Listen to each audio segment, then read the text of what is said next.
જય માતાજી દોસ્તો, સ્વાગત છે તમારું કીકુ રેસીપીમાં। તો આજે આપણે ફાલુદો બનાવવાના છે। તો ફાલુદા માટે આપણે પહેલાં તો આ તકમરિયા લીધા છે। તો તકમરિયા 2 ચમચી જેટલા લીધેલા છે અને હવે આપણે તેને પલાળવાના છે। તેમાં પાણી એડ કરી દઈશું અને મિક્સ કરી દઈશું।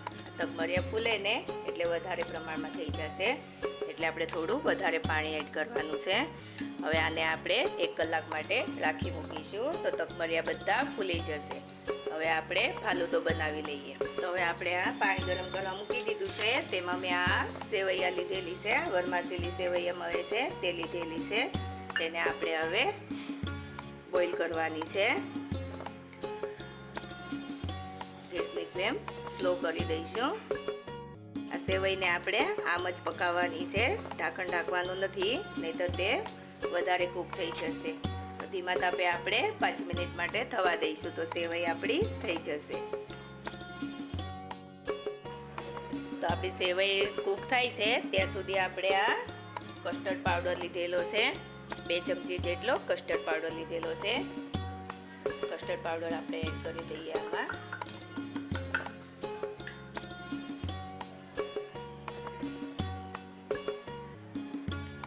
હવે આ 1 વાટકી જેટલું આપણે પાણી એડ કરીશું। થોડું થોડું પાણી એડ કરવાનું છે, નહીંતર આમાં ગાંઠા પડી જતા હોય છે।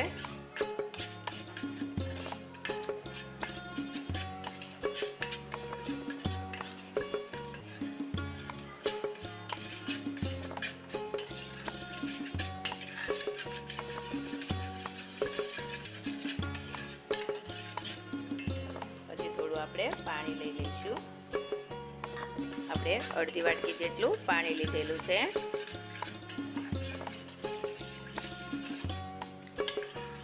કસ્ટર્ડ પાવડર અને પાણી બે મિક્સ થઈ ગયું છે। હવે આપણે તેમાં 1 વાટકા જેટલું દૂધ લીધેલું છે, તે દૂધ એડ કરી દઈશું અને બરાબર મિક્સ કરી લઈશું।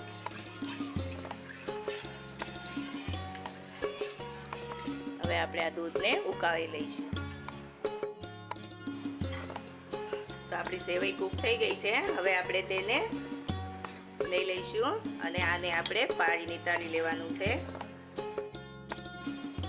આવી રીતના આપણે ચાણી લેવાની છે અને આવી રીતના આ સેવઈને ચાળી લેવાની છે, એટલે બધું પાણી નીચે નીતરી જશે અને આ ઓવરકુક નહીં થાય એટલા માટે આપણે આવી રીતના ચાળી લેવાની છે। આવી રીતના મૂકીને આપણે આને ઠંડી થવા દઈશું। તો હવે આપણે આ કસ્ટર્ડ પાવડર વાળું દૂધ છે તેને આપણે ઉકાળી લઈએ।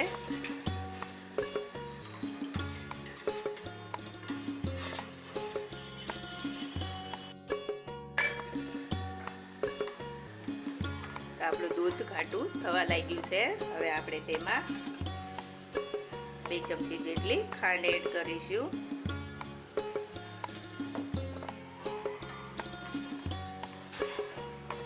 જોઈ શકો છો આપણું દૂધ ઘાટું થઈ ગયું છે એકદમ। ખાંડ ઓગળે એટલે આપણે હવે ગેસ બંધ કરી દઈશું।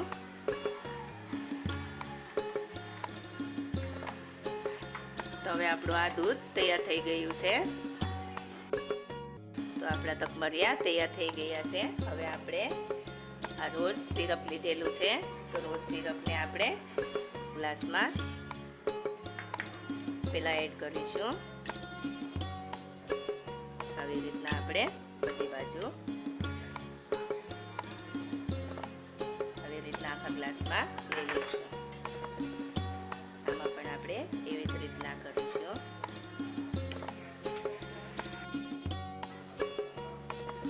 હવે આપણે પહેલા 1 ચમચી જેટલા તકમરિયા મૂકીશું।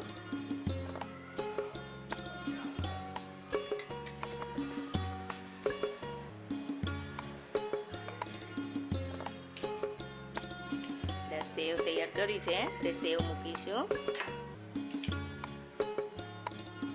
આમાં પણ પહેલા સેવ મૂકી દઈશું।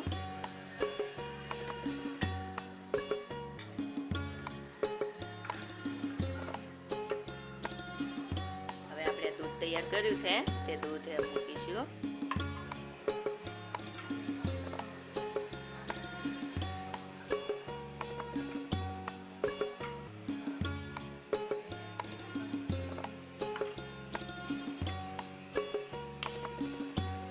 ફરી પાછા આપણે તકમરિયા મૂકીશું.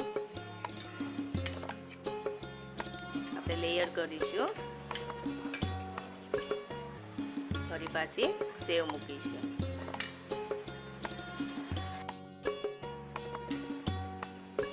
હવે આપણે પાછું ફરીથી આ દૂધ મૂકીશું.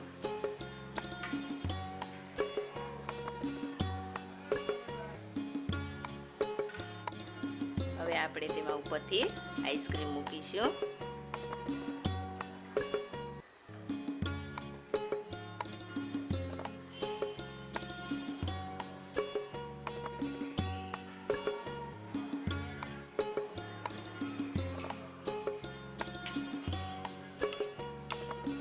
ઉપરથી થોડું રોઝ સિરપ મૂકીશું.